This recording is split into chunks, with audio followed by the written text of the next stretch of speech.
And we are back now with the latest from Octomom. Remember Nadya Suleman? She first came on the scene about 8 years ago, gave birth to 8 children after in vitro fertilization. Sparked a controversy because she was on government assistance at the time. Kana Whitworth sat down with Suleman for an exclusive interview on her life right now. And she joins us from San Antonio. Good morning, Kana. Yeah, George, good morning. It's been a quiet few years for the family, but after sitting down with Nadya, who now goes by Natalie, she says it's time to turn a new leaf, put her past behind her so that her kids can flourish. Hi, my name is Noah, Maria, Isaiah, Nariah, Jeremiah, Josiah, Jonah, Makai. They're the famous octuplets who created a media frenzy. And now, Octomom's well-known brood is turning 8. Just say thank you, guys. Thank you, guys. The birth of the 6 boys and 2 girls made the family a household name. I'm excited to have all of them back. Their mother, Nadya, who now goes by Natalie, says it also created a monster. I was more or less a carnival attraction, and I was a freak show. You think that the world hates you? How can they? They don't know me.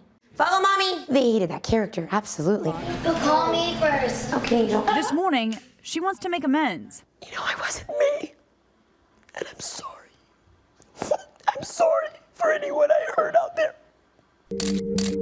Questions were raised in 2009 when Suleman, already a mother of 6 and on welfare, opted to have 12 embryos implanted in her uterus. I look back in retrospect, and I would never say I regret not one of my children. They are why I live. Nadya, can we ask you a question? She says, desperate for money, she began stripping and released her own adult film. It was just put food on the table and just to take care of my family. In a downward spiral, she turned to Xanax to block out the pain. I ended up numbing that shame. So in order to be something that I was not, I had to numb myself to do so. She entered rehab, but she said she relapsed almost immediately. It wasn't until she saw her 10-year-old daughter play dress-up with her stripper costumes that she knew she had to change. She put on these heels. She was strutting around in them, and that was it.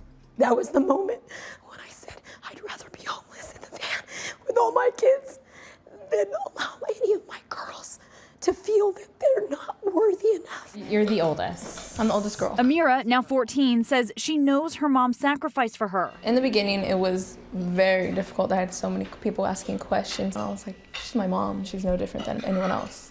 Come here, sweetie. Today, Natalie is no longer Octomom, just mom. What is your favorite thing about being an octuplet? You have a lot of people to look out for you, a lot of people to love you. So what's next for you and the 14 kids? Be a better person today than I was yesterday, and be a better person tomorrow than I was today. And I hope my kids learn from that. And Nadya tells me she is still receiving some government assistance, but she does work as a counselor. And you saw those kids. Yes, they actually enjoy a completely vegan diet. And watching them eat, you know, no one would take more than their fair share. They really take care of each other. It was amazing to watch, George. Quite a family. Oh, yeah. We wish them well. Thank you, Kana.